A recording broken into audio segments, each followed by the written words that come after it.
Les Glorieuses de Bresse débutent vendredi matin à Bourg. Le premier des 4 concours de volaille fine va encore attirer de nombreux curieux. Ils vont découvrir un savoir-faire unique au monde, la Bresse Touch, qui sera peut-être un jour classée à l'UNESCO. En tout cas, un comité y travaille. Marine Zamit, Franck Grasso. Le repas des Français est classé à l'UNESCO depuis 2010. Et si désormais l'une de ses honorables composantes recevait la même distinction, la volaille de Bresse, qui fut la première volaille à décrocher une appellation d'origine contrôlée, est sur la voie. Ce jour-là, la candidature est présentée à Georges Blanc, le chef 3 étoiles. Il ne s'agit pas exclusivement de la volaille de Bresse, mais il s'agit bien de la façon de la travailler, de l'élever, de son territoire, de son histoire, du travail des femmes au travers de cela. Ce sont effectivement les femmes qui ont longtemps porté la préparation des volailles dans les fermes. Leurs gestes ont permis de créer des œuvres d'art gastronomiques, à la graisse roulée, un patrimoine à part entière. La beauté du geste de l'éleveur, la beauté du geste du cuisinier, qui va mettre en valeur un produit exceptionnel. On a besoin d'un produit exceptionnel, nous cuisiniers. Et la volaille de Bresse fait partie des produits emblématiques de cette région qu'on a plaisir à travailler et à mettre en valeur.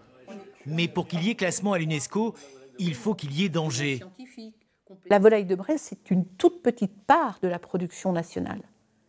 Et pour que cette petite part survive, il faut des hommes et des femmes qui transmettent leur savoir et qui magnifient cette volaille. Bien sûr qu'elle est en danger, comme toutes les petites productions.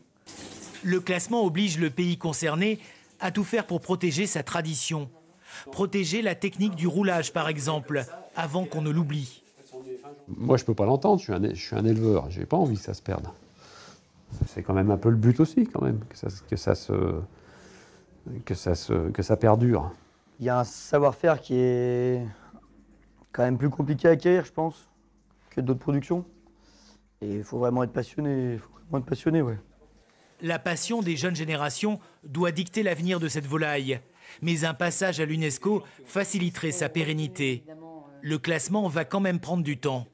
D'ailleurs, j'aime à dire que c'est entre 5 et 10 ans que je ne serai peut-être plus là. Mais bon, d'autres prendront la relève. On ne fait pas ça pour soi, hein. On fait ça pour toute la filière.